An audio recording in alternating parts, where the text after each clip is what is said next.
اپنی تنہائی پر توجہ دیں. اپنی بالخصوص نوجوانوں، میری آپ سے بڑی درد مندانہ اپیل ہے، اپنی تنہائی میں نا رب کی بارگاہ میں حاضر ہو، اچھے ارادے کرو، اچھی منصوبہ بندی کرو، لمبی دعائیں مانگو. اکیلے جب ہو تو پھر نا وضو کر کے رسول پاک کی بارگاہ میں درود و سلام پڑھو. دلوں کو قوت ملے گی، حافظے مضبوط ہوں گے، تمہارے چہروں پر روشنی آئے گی. اپنی زندگی میں کوشش کریں کہ ایسے اعمال کیے جائیں، ایسے کاموں کو کیا جائے جن سے نا وہ قبول کر لے. کچھ چیزیں وہ قبول کر لیتا ہے. اچھی نیت میں لپیٹ کر عمل کیا جائے تو قبول ہے، اور عمل کر کے نا پھر اس سے ڈرا جائے تو پھر قبول ہے. پھر خوف کیا جائے کہ چونکہ بارگاہ بڑی ہے تو پھر قبول ہے. حضرت سعدی رحمت اللہ نے لکھا ہے کہ ایک درویش کہتا ہے کہ میں نے دیکھا کہ کعبے کا میں طواف کرنے گیا تو رات کے وقت ایک شخص پتھر پہ سر رکھ کے روتا ہے اور کہتا ہے مالک مہربانی کرنا، میں نے 40 سال تیری ڈیوٹی کی ہے، میری کو 2-4 دن کی قبول کر لینا. میں نے 40 سال تیری نوکری کی، قبول فرما لینا، قیامت میں رسوا نہ کرنا. وہ شخص کہتے، بزرگ کہتے ہیں میں سمجھا کو بڑا گناہگار ہے تو میں جا کے اسے تسلی دیتا ہوں. میں کہتا ہوں کوئی نہیں فکر نہ کر، اللہ بڑا کریم ہے، کوئی بڑا گناہگار ہے، رو رہا ہے. کہتے ہیں جب میں قریب گیا اور میرے قدموں کی آہٹ اس بزرگ کے کانوں تک گئی اور انہوں نے سر اٹھایا تو میں تو تڑپ گیا. یہ تو بغداد کے پیر غوث اعظم جیلانی ہے. اب دیکھو نا، راتی ساری کر زاری نیند اکھاں تی توندے تے فجرے اوہی گناہگار کہاون سب تو نیویں ہوندے. کہ میں نے 40 سال کی ہے تیری ڈیوٹی، تیرے دین کی نوکری، کو 2-4 دن کی، چل زیادہ نہیں، تو اسے قبول کر لینا تاکہ بات بن جائے. قبولیت کا خوف، قبولیت ہو جائے تو اچھی نیتیں، اچھے ارادوں کے ساتھ نیک اعمال، اور کچھ چیزوں سے بچا جائے تاکہ نیکیاں ضائع نہ ہو جائیں، بچا جائے. ایک تو اگر زبان بے قابو ہو نا، لفظ اگر آوارہ ہو، جملے اپنی مرضی کے نکلیں تو پھر نیکیاں ضائع ہو جاتی. اگر بہت بولنے کی عادت ہو اور جو مرضی کہہ دینے کی عادت ہو اور اپنے غصے پر کنٹرول کا مزاج نہ ہو تو پھر نیکیاں برباد ہو جاتی. کچھ لوگ ایسے ہوتے ہیں جو بڑے بہترین کام والے ہوتے ہیں لیکن ان کی زبان سے ڈر آتا ہے، ان کے جملوں سے خوف آتا ہے، ان سے محبت کا رشتہ ہوتا ہے، تعلق ہوتا ہے، لیکن ان کے ساتھ گزارا نہیں ہوتا، اس لیے کہ وہ نیک بھی ہیں، نمازی بھی ہیں، حاجی بھی ہیں، پرہیزگار بھی ہیں، لیکن زبان سے تیر برساتے. ان کے جملے نہیں ہوتے، ان کے نشتر ہوتے ہیں جو دلوں کو گھائل کرتے. ایسا آدمی اپنی نیکیاں ضائع کر بیٹھتا ہے. بڑے بڑے جملے بولنا مسلم شریف میں موجود ہے. نبی اکرم صلی اللہ تعالی علیہ وسلم نے فرمایا، ایک شخص نے قسم اٹھا کے کہا تھا اللہ فلانے کو معاف نہیں کرے گا، تو فرماتے ہیں رب کریم نے فرمایا یہ کون ہے جو میرے اوپر قسمیں اٹھاتا ہے، اسے جا کے کہہ دو. وہ بظاہر جسے گناہگار سمجھ کے تو نے کہا تھا نا اللہ اسے معاف نہیں کرے گا، جا اسے کہہ دو میں نے اسے معاف کر دیا ہے. اور یہ جو تو حاجی نمازی نیک پرہیزگار بنا پھرتا تھا اور قسمیں اٹھاتا تھا رب فلانے کو معاف نہیں کرے گا، اسے کہو تیرے سارے عمل برباد کر دیے، نئے سرے سے عمل کرنا شروع کر، تیری ساری پچھلی نیکیاں ضائع کر دی. تو کون ہوتا ہے قسمیں اٹھا کے کہنے والا، زبان کو کنٹرول نہ رکھنے والا میرے بندوں کے بارے میں؟ اور ٹھیک ہے آپ داڑھی والے ہیں، ٹھیک ہے آپ پگڑی والے ہیں، ٹھیک ہے آپ مسواک کرتے ہیں، ٹھیک ہے آپ نماز پڑھتے ہیں، لیکن علم پڑھے دا مان نہ کریے مت آکھی میں پڑھیا، او تے جبار کہار کہاوے متے روڑ دیوی دودھ کڑیا. آپ نیک ہیں تو اس کا مطلب ہے آپ کو جس کو مرضی گناہگاری کا آپ سرٹیفکیٹ جاری کرتے پھریں گے. آپ نمازی ہیں تو آپ باہر نکل کے جنت کی ٹکٹیں بانٹیں گے. آپ سخی ہیں تو آپ کہتے پھریں گے فلانا دیتا کچھ نہیں، فلانا بانٹتا کچھ نہیں. کس نے اختیار دیا؟ اللہ کے بندوں پر جرت کا اختیار کس نے دیا؟ وہ جی فلانا اگر بخشا گیا تو میں بھی بخشا جاؤں گا، یہ بات کرنے کی اجازت کس نے دی؟ فلاں قوم اگر جنت میں چلی گئی تو پھر ہم نہیں روکے جائیں گے. اتنی بڑی جرت، اتنی بڑی بات. تو کون ہوتا ہے رب کی جنت کے بارے میں فیصلے کرنے والا؟ ایک ذات ہے جو کسی کے لیے جنت کا فیصلہ کرتی ہے اور کسی کو دوزخ کی سزا سناتی ہے، وہ مدینے والے رسول کی ذات ہے. باقی کسی کو یہ حق حاصل نہیں ہے کہ وہ کسی کے بارے میں یہ فیصلہ کرے کہ اللہ اسے معاف نہیں کرے گا. تو کون ہوتا ہے؟ تیری حیثیت کیا ہے؟ وہ پیر ہو، وہ مولوی ہو، وہ مفتی ہو، وہ کوئی بھی ہو، رب سب پر کرم فرمانے والا ہے. کسی کو اجازت نہیں کسی کے بارے میں یہ ڈگری جاری کرنے کی، کسی کو اجازت نہیں۔ لہذا یہ کمزور باتیں کرنا، یہ کچی باتیں کرنا اور جناب نیکی کر کے تو پھر بڑے بڑے بول بولنا کس نے اجازت دی؟ میں ممبر پہ بیٹھا ہوں اور مجھے سالوں بیت گئے تبلیغ کا کام کرتے، میں ایسے لوگوں کو جانتا ہوں جن کا بالکل نام نہیں آتا لیکن انہوں نے اپنی زندگی میں کروڑوں روپے راہ خدا میں خرچ کیے، ان کا کہیں ذکر نہیں، کہیں انہوں نے تذکرہ نہیں کیا، لیکن وہ ہر روز رات کو اٹھ کے تہجد پڑھتے ہیں۔ انہوں نے کبھی کسی کو نہیں بتایا، لیکن جب وہ اپنی تسبیح نکالتے ہیں تو انہیں توفیق دیتا ہے کائنات کا مالک کہ پڑھ میرے رسول پہ درود پاک، اور وہ لاکھوں کی تعداد میں پڑھ گزرتے ہیں، انہیں توفیق دی ہے رب نے، لیکن انہیں اپنی زبان سے یہ باتیں کبھی بیان نہیں کی۔ میں جانتا ہوں ایسے لوگوں کو میرے عزیزوں، اپنی زندگی میں بڑا بول نہیں۔ ایک بڑی نیک خاتون ہے، پاک باز ہیں، حضور علیہ السلام کی بارگاہ میں حاضر ہیں، تو انہوں نے صرف اتنا لفظ کہہ دیا کہ یہ فلانی بی بی کا قد چھوٹا ہے، حالانکہ یہ کوئی بڑی بات نہیں، لوگ کہہ دیتے ہیں۔ اور ہمارے ہاں تو جب کوئی تنقید کرنے پہ آتا ہے تو جو من میں آتا ہے کہہ دیتا ہے، یہ جی اس بی بی کا قد چھوٹا ہے، اتنے لفظ کہہ دیے۔ تو نبی اکرم صلی اللہ تعالی علیہ وسلم نے فرمایا یہ جو تم نے بات کی ہے نا، اگر تمہارے یہ جملے میں میٹھے پانی والے سمندر میں ڈال دوں تو وہ سمندر کڑوا ہو جائے گا۔ تم نے کسی پر تنقید کی، کسی کے قد پر اعتراض کیا، یہ تعلیم امت کے لیے حضور نے بات ارشاد فرمائی، ورنہ وہ خاتون ان کی تو بڑی عظمت ہے، لیکن رسول اللہ صلی اللہ تعالی علیہ وسلم نے ہمیں بتایا، ہمیں سمجھایا، ہمیں سکھایا کہ تم اپنے بول کی وجہ سے، اپنے لفظوں کی وجہ سے اپنی نیکیاں ضائع نہ کر بیٹھنا، دعوے نہ کرتے پھرنا زندگی میں کہ میں نے یہ کر دیا، میں نے وہ کر دیا، میں نے بڑے انقلاب برپا کر دیے، او جی اللہ کا فضل ہے جی، اللہ نے بڑی توفیق دیا جی، ڈیرے پہ بڑے لوگ روٹی کھاتے ہیں جی، دسترخوان میں نے لگایا ہوا ہے جی، فلانے کے ساتھ بھی میں، او بس کر یار، تو کسی کو کیا دے سکتا ہے، یہ دیکھ تو دینے والا تو کریم رب ہے، تو 100 کو دے کے 200 کو دے کے بتاتا ہے، وہ پتہ نہیں کس کس کو عطا فرماتا ہے۔ حضرت ابراہیم خلیل علیہ السلام بغیر مہمان کے روٹی نہیں کھاتے تھے۔ ایک دن مہمان آیا، یہ نبیوں کی شان ہے، پیغمبروں کی شان ہے۔ ایک دن مہمان آیا تو فرمانے لگے بسم اللہ پڑھ، وہ کسی اور نظریے کا تھا، نہ پڑھ سکا، فرمانے لگے جا کہیں اور روٹی کھا لے، اگر نہیں پڑھتا تو اٹھ کے چلا گیا۔ تو رب کریم نے فرمایا خلیل کتنی عمر ہو گئی اس بندے کی؟ مالک بوڑھا ہو گیا ہے، فرمایا اس نے کبھی میرا نام نہیں لیا، میں نے تو ٹکر کبھی بند نہیں کیا، میں نے تو نہیں کبھی بند کیا، میں تو دیتا ہوں، عطا کرتا ہوں۔ یہاں لوگ کہتے ہیں جا تیری تنخواہ کاٹی گئی، یہاں لوگ کہتے ہیں جا تیرے اتنے دن کے فلاں معاملات ختم ہو گئے، جا نکل ادھر سے، میں دیکھتا ہوں کون تجھے روٹی پہ رکھتا ہوں، بس کر، واللہ خیر الرازقین، رزق دینے والا اور بہتر دینے والا میرا رب کریم ہے۔ اس لیے بڑے جملے نہیں، میرے نبی اکرم صلی اللہ تعالی علیہ وسلم نے فرمایا بے شک بڑے بول اور بری عادتیں تمہارے نیک اعمال کو اس طرح بگاڑ دیتی ہیں جس طرح سرکہ شہد کو بگاڑ دیتا ہے۔ لہذا میرے دوستو، عمل کرنا ہے پھر اسے چھپانا ہے، کیونکہ جس چیز کو بندہ چھپاتا ہے نا اسے قیمتی سمجھتا ہے۔ میرا دل کرتا ہے میں یہ بات روز کروں، مجھے پیاری بڑی لگتی ہے، روز کروں یہ بات۔ پاک رسول کی پاک اولاد، عزت والے نبی کا عزت والا گھرانہ، امام زین العابدین، اتنے موٹے موٹے پشت پر نشان تھے، موٹے موٹے، غسل دیا جا رہا تھا تو ساری کمر موٹے موٹے داغ۔ آج کل پیر کا چہرہ بھی نورانی ہونا بڑا ضروری ہے نا، نورانی ہونا۔ او حضرت بلال بھی بڑے پیر ہیں، اگرچہ حبشی النسل ہیں پر بڑے پیر ہیں۔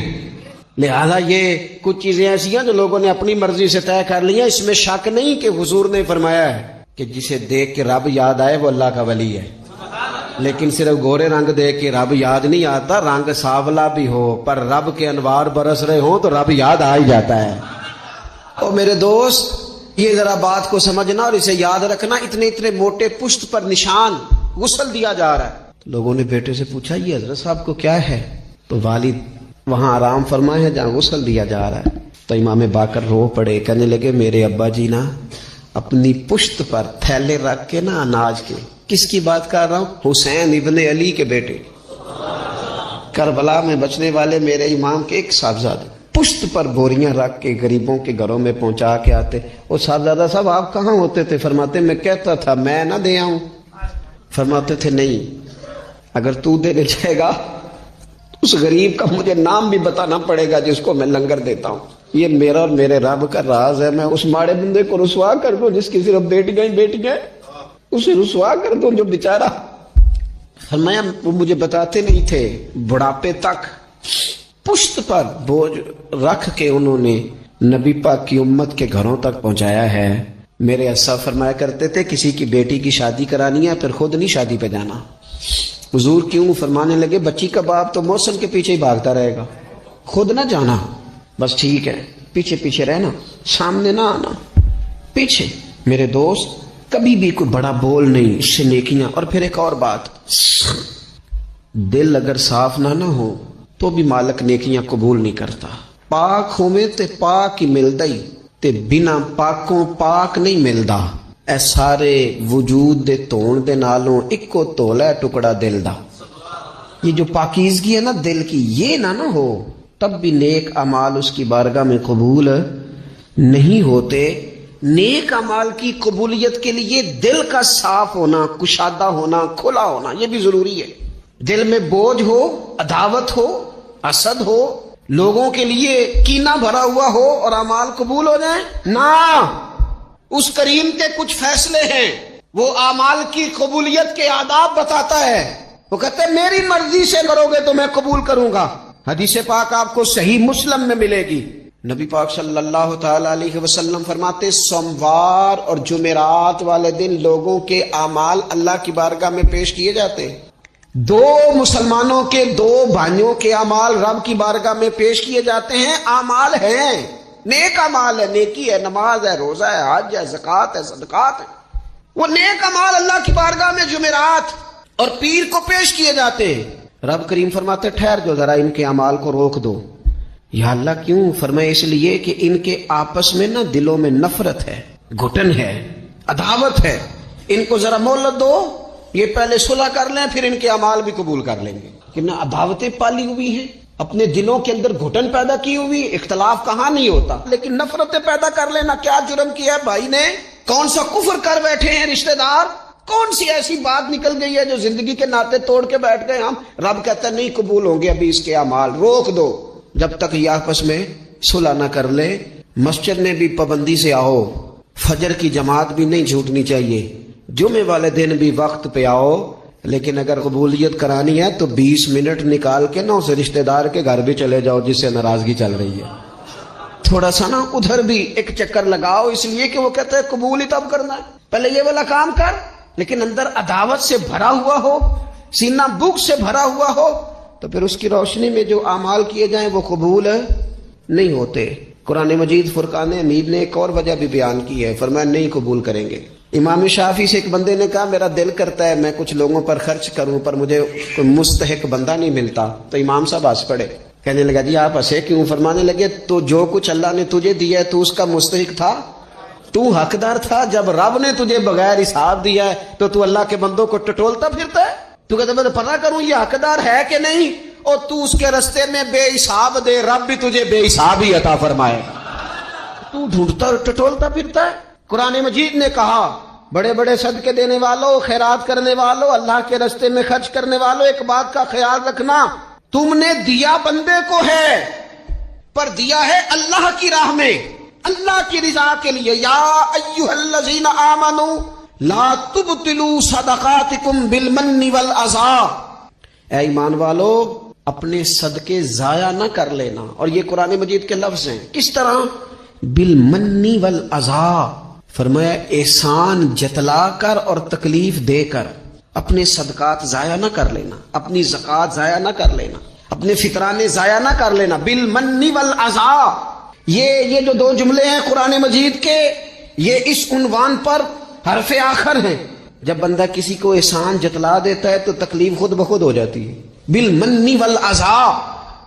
تم نہ احسان جتلا کر والاذی اور تکلیف دے کر اپنے صدقات کو ضائع نہ کر لینا، احسان نہ جتلانا. تمہارے صدر الشریعہ بدر طریقہ مولانا امجد علی صاحب اعظمی رحمۃ اللہ علیہ لکھا ہے اگر تمہارے بھائی علیحدہ ہے اور وہ کمزور ہو گیا، اسے زکوٰۃ لگتی ہے. بہن غریب نہیں ہے، ماڑی ہے، اسے زکوٰۃ لگتی ہے. ماموں میں، چاچوؤں میں، ادھر ادھر اگر کوئی غریب ہے قریبیوں میں اور مستحق ہے زکوٰۃ کا تو فرماتے ہیں اسے بتاؤ نہ کہ میں تمہیں زکوٰۃ دے رہا ہوں، اس کے گھر جاؤ، اسے کہنا یہ میری طرف سے بچوں کے کپڑے لے لینا، اسے کہنا یہ پیسے میری طرف سے بچوں کی عیدی ہے، مٹھائی کا کہہ کے دے آؤ، اسے بتانا نہ، کیوں کہ اسے تکلیف ہوگی۔ احسان جتلا کر تکلیف نہ دو، ماڑا تو پہلے بڑی تکلیف میں۔ غریبی نے تو بذات خود بڑی آزمائش پیدا کر دی ہے، سب روگاں دا روگ محمد جس دا نام غریبی، کانڈ بلا کے لنگ جاندے نہیں، رشتے دار قریبی، یہ تو بذات خود ایک آزمائش ہے۔ مزید تکلیف نہ دو کسی کو، احسان جتلاتے ہو، بتاتے ہو، فوٹو بازی کرتے ہو، دعوے کرتے پھرتے ہو۔ سنیں صحیح مسلم میں حدیث ہے، نبی اکرم صلی اللہ تعالی علیہ وسلم نے اتنا سخت حکم بیان فرمایا، حضور فرمانے لگے اللہ تعالیٰ قیامت کے دن 3 قسم کے لوگ ایسے ہیں، نہ ان سے کلام کرے گا، نہ انہیں پاک فرمائے گا، نہ ان کی طرف نگاہ ہی کرے گا۔ یا رسول اللہ صلی اللہ تعالی وسلم جلدی بتائیے یہ کون ہے؟ تو حضور فرمانے لگے ایک وہ شخص جو تکبر کے طور پر، دل میں تکبر ہو، تکبر کے طور پر اپنی تہمت کو یا اپنی شلوار کو ٹخنوں سے نیچے لٹکائے کہ پتہ چلے میرے پاس بڑا کپڑا ہے، تکبر کے طور پر۔ اور دوسرا حضور علیہ الصلوۃ والسلام نے فرمایا جھوٹی قسمیں کھانے والا بندہ۔ اور تیسرا حضور فرماتے ہیں جو احسان جتلاتا ہے نا، نہ رب کریم اس کی طرف نگاہ کرم کرے گا، نہ اسے پاک کرے گا، نہ قیامت کے دن اس سے کبھی کلام فرمائے گا، ایسے لوگوں کی نیکیاں اللہ قبول نہیں فرماتا۔ اور ایک حدیث پاک اور سنیے، صحیح بخاری میں موجود ہے، اللہ کے پیارے رسول صلی اللہ تعالی علیہ وسلم، یہ اگر ناراض نہ ہو تو نوجوان ذرا غور کریں میری بات پر۔ میں ظاہر ہے معاشرے کا حصہ ہوں، سوسائٹی میں رہتا ہوں، کچھ چیزوں کو میں قریب سے جانتا ہوں۔ پتہ ہے بندہ نیک کون ہوتا ہے؟ جس کی تنہائی نیک ہوتی ہے، جو اکیلے میں نیک ہوتا ہے، تنہائی جس کی پاک صاف ہوتی ہے، اصل میں وہ بندہ نیک ہوتا ہے۔ ہمارے ہاں نا بالخصوص نوجوان نسل سے کہوں گا، تمہارے پاس سہولت آئی ہے موبائل کی، تمہارے پاس سہولت آئی ہے انٹرنیٹ کی، لیکن دیکھنا اس کی وجہ سے کہیں تمہاری تنہائی ناپاک نہ ہو جائے، دیکھنا اس کی وجہ سے کہیں تمہارا وہ اکیلے میں جو تمہارا رب رسول سے رشتہ جڑنا چاہیے تھا، سجدے کا نور ہونا چاہیے تھا، اچھی منصوبہ بندی کرنی چاہیے تھی، وہ میلا کچیلا نہ ہو جائے۔ تنہائی جس بندے کی پاک ہوتی ہے وہ نیک ہوتا ہے۔ محفل میں تو ساری اچھی باتیں کرتے ہیں، محفل میں تو سارے لوگ ہی نیک ہوتے ہیں۔ یہ صحیح بخاری میں حدیث ہے، نبی اکرم صلی اللہ تعالی علیہ وسلم نے فرمایا میں اپنی امت کے کچھ ایسے لوگوں کو جانتا ہوں جو قیامت کے دن تہامہ پہاڑ کے برابر نیکیاں لے کے آئیں گے۔ تہامہ پہاڑ تھا ایک بڑا سفید رنگ کا، اس پہاڑ کے برابر وہ نیکیاں لے کے آئیں گے، لیکن فرمایا اللہ تعالیٰ ان کی نیکیوں کو ہوا میں اڑا دے گا۔ حضرت ثوبان رضی اللہ تعالیٰ عنہ نے عرض کی یا رسول اللہ صلی اللہ تعالیٰ علیہ وسلم ہمیں یہ معاملہ کھول کر بیان کر دیں۔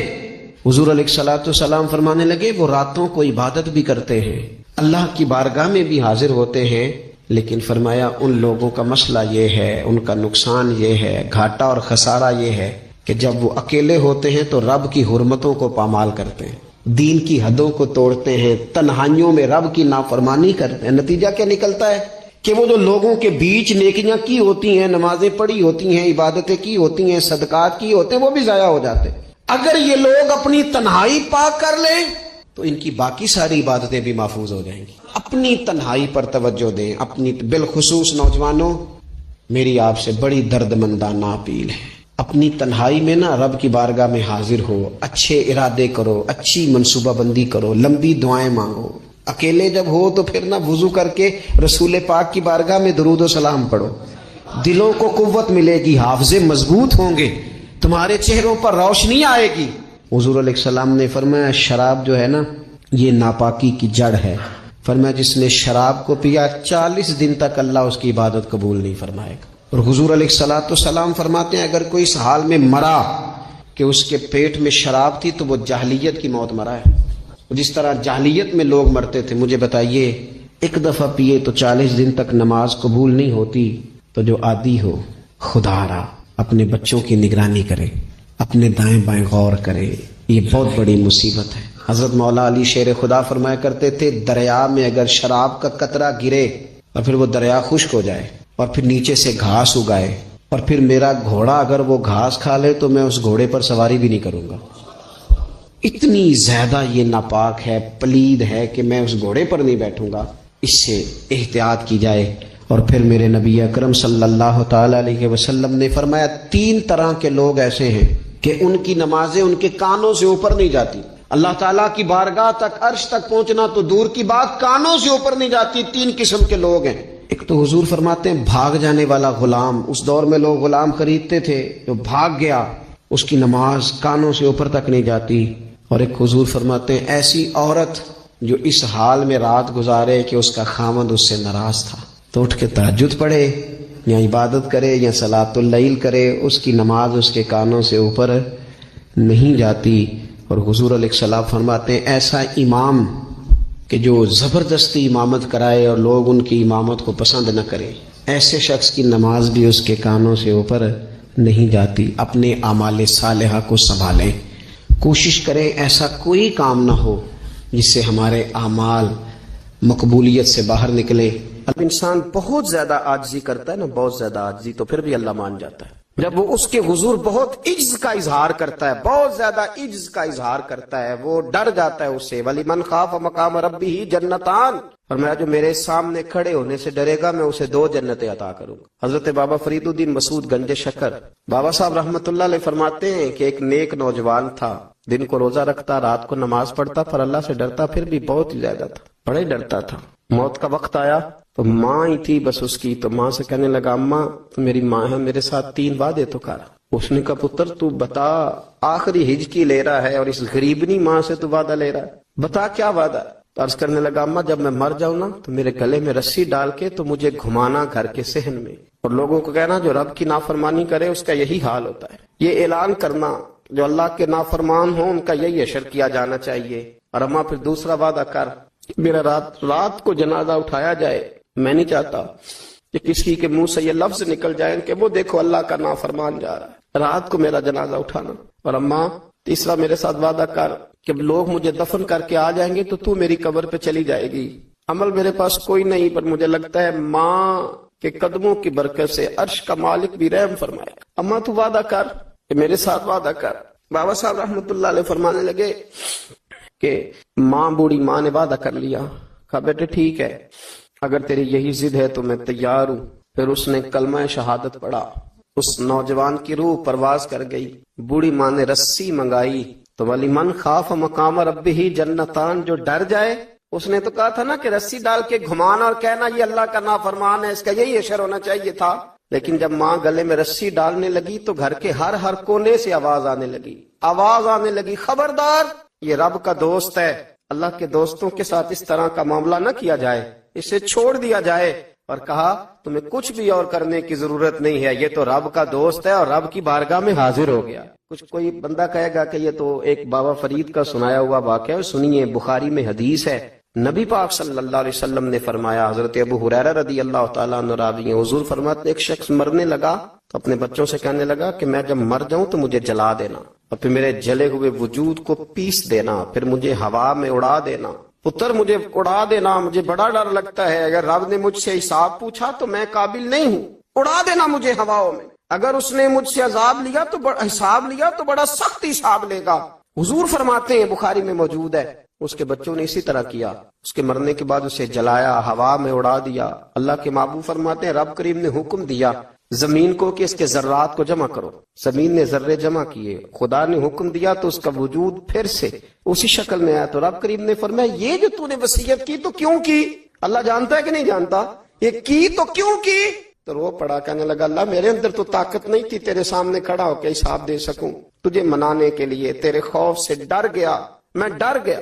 اگرچہ ہمارے بزرگوں نے لکھا ہے کہ آج یہ وصیت کرنا، اس رنگ میں یہ طرز اختیار کرنا درست نہیں، لیکن آپ غور فرمائیے کہ نبی پاک علیہ السلام فرماتے ہیں جب اس نے کہا نا اللہ تجھ سے ڈر کے یہ کیا، تو رب کریم نے فرمایا جا پھر میں نے تیری مغفرت کر دی، کیونکہ اللہ کو پتا تھا یہ دل سے بات کر رہا ہے. ایک چوتھی بات میرے رسول پاک علیہ السلام نے فرمایا کہ جب رب نہ مانے تو پھر وہ کمزوروں کے صدقے مان جاتا ہے، پھر وہ ضعیفوں کے صدقے مان جاتا ہے. فرمایا اللہ تم سے بارشیں روکنا چاہتا ہے پر تمہارے ضعیفوں، کمزوروں، غریبوں کے صدقے، مجبوروں کے صدقے وہ تم پر بارشیں برساتا ہے. حضور فرماتے ہیں رب اشغاظ اغبر لو اقسم علی اللہ لا برا.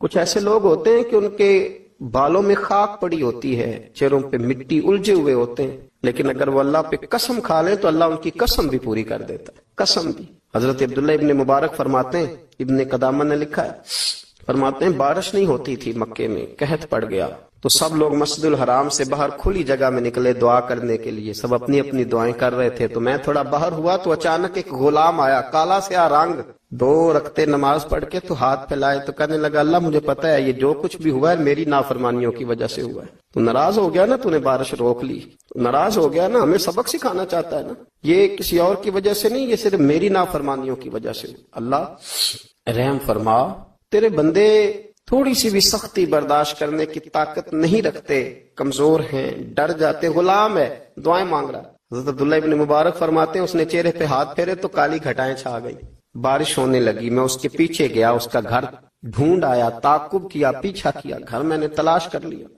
اور گھر کو تلاش کر کے جب میں واپس آیا تو میں نے حضرت فضیل بن عیاض سے ذکر کیا تو کہنے لگے کسی طریقے سے اسے حاصل کرو. فرماتے میں اس کے گھر گیا، اس کے مالک نے مجھے دیکھا تو کہا عبداللہ ابن مبارک میرے گھر، اتنے بڑے ولی، اتنے بڑے درویش، اتنے بڑے محدث. میں نے کہا تیرا غلام چاہیے. اس نے کئی غلام دکھائے. میں نے کہا نہیں یہ نہیں. اس نے کہا یہ بڑے بڑے اچھے ہیں، کوئی سے بھی آپ لے لے، خرید لے. میں نے کہا نہیں. پھر وہ لاغر صاحب، وہ کمزور صاحب، وہ ضعیف سا نکل کر کے آیا. میں نے کہا یہ مجھے دے دو. تو کہنے لگا یہ تو بیچارہ بے ضرر سا آدمی ہے، کیا لے کے کریں گے. میں نے کہا نہیں مجھے یہی چاہیے. میں اس کو ساتھ لے کے چلا تو راستے میں پوچھنے لگا کہ میرے اندر تو کوئی ایسی بات نہیں تھی، مجھے کیوں خریدا، آپ مجھ سے کیا خدمت لیں گے. تو عبداللہ ابن مبارک فرمانے لگے میں نے کہا کوئی خدمت بھی نہیں لوں گا، میں تو خود تیری خدمت کروں گا، میں تیرا بیاہ کراؤں گا، تیرے لیے مکان بناؤں گا، میں تیری خدمت کروں گا. میں تیرا اور تیرے رب کا رشتہ دیکھ چکا ہوں، میں تیرا اپنے مالک کے ساتھ جو تعلق ہے اسے دیکھ چکا ہوں. کہتے میں نے یہ لفظ کہے تو مجھے کہنے لگا 2 رکعتیں پڑھ لوں، اب مجھے لے جانا پر 2 رکعتیں پڑھ لوں. کہتے میں نے کہا پڑھ لو. تو 2 رکعتیں پڑھنے کے بعد میری طرف دیکھ کے کہنے لگا آقا مجھے اپنا حق معاف کر دینا، میں خدمت نہیں کر سکا. پھر کہنے لگا اللہ راز تو کھل گیا، اے اللہ راز تو کھل گیا، اللہ تیرا میرا معاملہ تھا، راز تو کھل گیا، راز تو کھل گیا، اللہ راز تو کھل گیا. میں سراپا مخزن راز تھا، میں رہا تھا مدت و راز میں، یہ تو تیرا شوق کے دید کشاں کشاں مجھے کھینچ لایا مجاز میں. اللہ راز کھل گیا. یہ لفظ کہتے کہتے کہتے کہتے اس شخص نے کلمہ پڑھا، اس کی روح پرواز کر گئی، اس کی روح ہی پرواز کر گئی. تو کبھی ان کمزوروں کے ذریعے بھی اللہ کو منایا جا سکتا ہے، تو رب کو منانے کی کوشش کریں.